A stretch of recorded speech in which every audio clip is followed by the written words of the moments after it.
অতি বিষাক্ত সাপৰ দংশনৰ পৰা সুস্থ কৰিলে বিশ্বনাথ জিলা চিকিৎসকে। ফটো চাই ক'লে অতি বিষাক্ত ক'লা শংখচূড় নীৰৱ ঘাতক বুলি বিশেষজ্ঞ সৌৰভ বৰকটকী। আজুফা খাতুন ৪৫ বছৰ বয়সৰ বিশ্বনাথ জিলাৰ ইটাখোলাৰ বাসিন্দা। যোৱা ৩০ জুন নিশা প্ৰায় ১১ মান বজাত ঘৰৰ চোতালত অতি বিষাক্ত ক'লা শংখচূড় সাপে দংশন কৰে। আজুফা খাতুনৰ পৰিয়ালৰ লোকে তৎকালীন বিশ্বনাথ জিলা চিকিৎসালয়ত লৈ আহে। যিডাল ক'লা শংখচূড় সাপে দংশন কৰিছিল সেই সাপডালো ফটো মোবাইলত উঠাই লৈ আহিছিল পৰিয়ালৰ লোকে। আৰু সেই মোবাইলৰ ফটো প্ৰথমতে চিকিৎসক ৰিপন চুটিয়াই সৰ্প বিশেষজ্ঞ সৌৰভ বৰকটকীক ফটোখন চাবলৈ দিয়ে। বৰকটকীয়ে কয় এইডাল অতি বিষাক্ত ক'লা শংখচূড় বুলি। আমাৰ চকৰি ভিত্তিক সাপক ক'লা আৰু ঠিক তেনেকৈ আমি যিটো মচুৱা গুম বুলি কওঁ, ইণ্ডিয়ান যিটো ৰেড স্নেক, সেই সাপটোও ক'লা।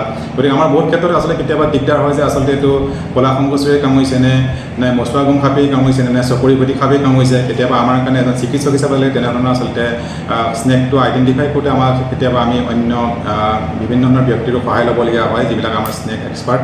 আৰু এই ক্ষেত্ৰত মই আচলতে বহুতে সৌভাগ্যৱান বুলি ভাবোঁ। যেতিয়া মই আজি আচলতে স্নেক বাই পেচেণ্টটো পালোঁ, মই ইমিডিয়েটলি কোনো দেৰি নকৰাকৈ মই আমাৰ তেজপুৰৰ চৰকাৰ সৌৰভ বৰকটকী ডাঙৰীয়ালৈ মই আচলতে ফটোখন পঠাই দিছিলোঁ।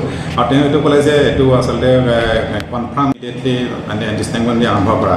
আৰু তেওঁ এই ক্ষেত্ৰত সদায় ১০০% নিশ্চিত প্ৰদান কৰে। যেতিয়া তেওঁ এটা বস্তু কয় যে এইটো আমুক সাপে দংশন কৰিছে আৰু তেতিয়ালৈকে সেই সাপটোৱে হয়। গতিকে মই তেখেতে কোৱাৰ পিছত মই নিশ্চিত হ'লোঁ যে এইটো ব্লেক কেটে হয়। ইয়াৰ পিছতে মই আমাৰ ২ বিশিষ্ট চিকিৎসককো মই তেখেতসকলৰ লগতে পৰামৰ্শ ল'লোঁ। তেতিয়া লোৱাৰ পিছত তেতিয়া মই ভাবিলোঁ যে এইটো কোনো পলম কৰাৰ কোনো কাৰণেই নাই, যিহেতু ফটো পেচেণ্টে লৈ আনিছে। আৰু ইন দ্য মিন টাইম পেচেণ্টটো আচলতে চিমটমো আৰম্ভ হৈ গৈছিলে।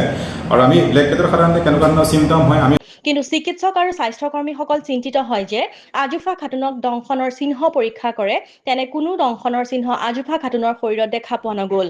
সাপে দংশন কৰে, তুমি ক'ব যে আপোনালোকে ইয়াত বান্ধিব নালাগে, একো বস্তু তাত লগাব নালাগে, ধুব নালাগে, তাত একো কাটিবও নালাগে, বস্তু চেপিবও নালাগে, ডাইৰেক্ট ক'ত আহিব লাগিব, হস্পিটেলত গুচি আহিব লাগিব। ঠিক আছে, আৰু কেতিয়াও নাবান্ধিব দেই।